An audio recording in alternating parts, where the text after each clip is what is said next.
మహారాష్ట్ర సీఎంపై ప్రతిష్టంభన కొనసాగుతోంది. బీజేపీ పెద్దలదే తుది నిర్ణయం అంటూ షిండే, పవార్ వర్గాలు ప్రకటనలు విడుదల చేస్తున్నా అంతర్గతంగా ఈ విషయంపై క్లారిటీ రావడం లేదు.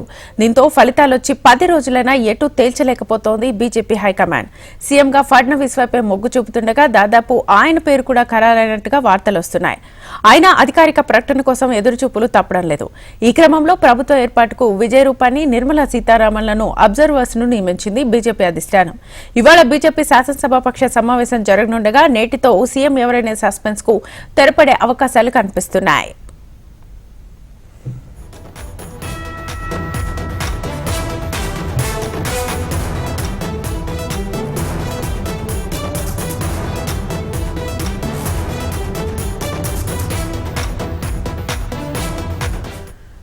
మహారాష్ట్ర సీఎంపై ప్రతిష్టంభన కొనసాగుతోంది. బీజేపీ పెద్దలతే తుది నిర్ణయం అంటూ షిండే, పవార్ వర్గాలు ప్రకటనలు విడుదల చేస్తున్నా అంతర్గతంగా ఈ విషయంపై క్లారిటీ రావడం లేదు.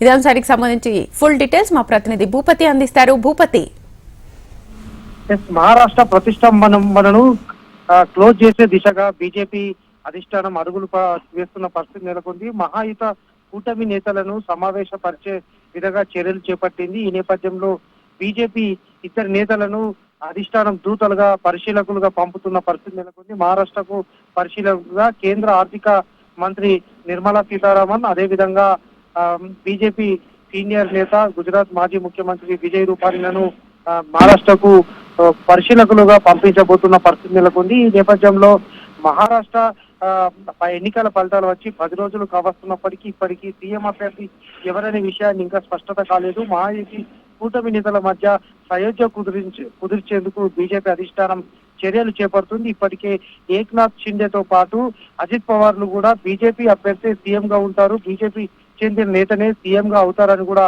ఇప్పటికే స్పష్టం చేసిన పరిస్థితి నెలకొంది. ఈ నేపథ్యంలో ఈ రోజు జరిగే సమావేశానికి బీజేపీ చెందిన నేతలతో పాటు మహాయుతి కూటమికి సంబంధించి నేషనలిస్ట్ కాంగ్రెస్ పార్టీ అజిత్ పవార్ వర్గం, శివసేనకు సంబంధించిన ఏక్నాథ్ షిండే వర్గం నేతలు కూడా సమావేశం కాబోతున్నారు.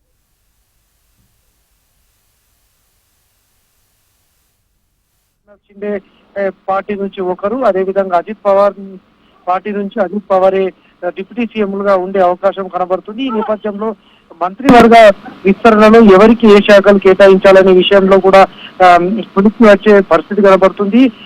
ఇప్పటి వరకు మొత్తం మహారాష్ట్రకు సంబంధించి 43 మంది సీఎంతో సహా మంత్రివర్గంలో ఉండబోతున్నారు.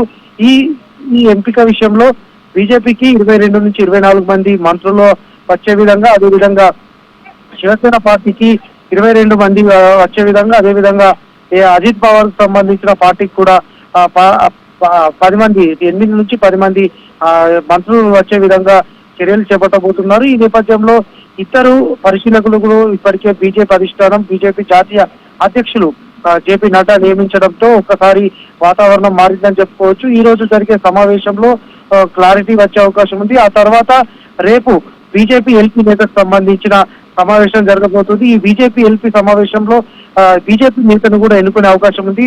5వ తేదీన ఆజాద్ మైదానంలో సీఎం ప్రమాణ స్వీకారం ఏర్పాటు చేస్తున్న పరిస్థితి నెలకొంది. ఈ నేపథ్యంలో ఇందుకు ఈ 2-3 రోజుల్లో పూర్తి స్థాయి కసరత్తును పూర్తి చేసేందుకు పరిశీలకులు కూడా నియమించింది. ఈ పరిశీలకుల ద్వారా పూర్తి స్థాయిగా ఇటు రాష్ట్ర ప్రభుత్వం సంబంధించి ముఖ్యమంత్రితో పాటు ఇద్దరు డిప్యూటీ సీఎంలు, అదేవిధంగా రాష్ట్ర మంత్రివర్గాన్ని కూడా నియమించే విధంగా చర్యలు చేపట్టారు. మహాయుత కూటమి నేతల మధ్య సయోధ్య కుదిర్చడం, అదేవిధంగా ఏమైనా లోటుపాట్లు ఉన్న వాటిని సరిదిద్దడం, అదేవిధంగా మంత్రివర్గం సంబంధించి ఎలాంటి ఇబ్బందులు తలెత్తకుండా ఉండేందుకు శాఖల విషయంలో కూడా క్లారిటీ ఇచ్చేందుకు ఈ ఇద్దరు నేతలు చూస్తారని కూడా ఇప్పటికే బీజేపీ జాతీయ నాయకత్వం సూచనలు జారీ చేసింది. ఈ నేపథ్యంలో ఇప్పుడు ఆర్థిక శాఖ నేషనలిస్ట్ కాంగ్రెస్ పార్టీకి, అదేవిధంగా హోంమంత్రి, పట్టణాభివృద్ధి శాఖను శివసేన పార్టీకి, అదేవిధంగా మిగతా శాఖలను బీజేపీకి కీలకమైన శాఖలను కూడా ఇవ్వాలని కూడా నిర్ణయం తీసుకుంటుంది. ఈ నిర్ణయం సాయంత్రం వరకే జరిగే అవకాశాలు కనబడుతుంది. రేపు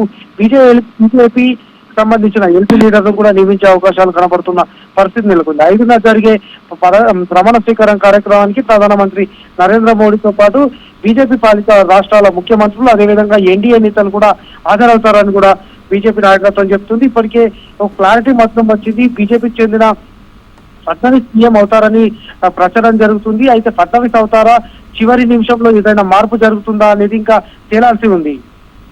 రైట్ భూపతి, థ్యాంక్ యూ.